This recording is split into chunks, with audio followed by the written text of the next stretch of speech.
That is an apt conversion of course. But ఇక్కడ ఆయన అన్నమాట ఏంటంటే, ఒకవేళ మీ యాక్షన్స్ వల్ల పార్టీకి సీట్లు తగ్గితే, ఇప్పుడుకున్న ట్రెండ్లో Jaganmohan Reddy is already in a week position. ఇప్పుడు మళ్ళీ ఎలక్షన్స్ పెడితే ఆన్ ద స్పాట్ డెఫినెట్లీ కూటమికి మళ్ళీ ఎక్కువ వస్తాయి. 164 కంటే ఇంకొక 2 సీట్లు పెరుగుతాయి, తగ్గు. వీ కెన్ నెవర్ సే మొత్తం 11 అటాచ్ అయిపోతాయి. అది ఖచ్చితంగా అనకూడదు అన్నమాట. మేబీ 1-2 సీట్స్ ఖచ్చితంగా పెరుగుతాయి.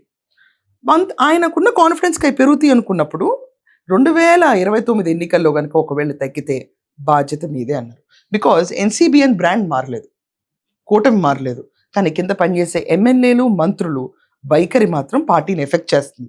ఇది ఫ్యాక్ట్. వాళ్ళ బిహేవియరల్ ట్రెండ్స్ పార్టీని జనాల మధ్యలో పల్చన చేస్తుంది. ఇది ఫ్యాక్ట్.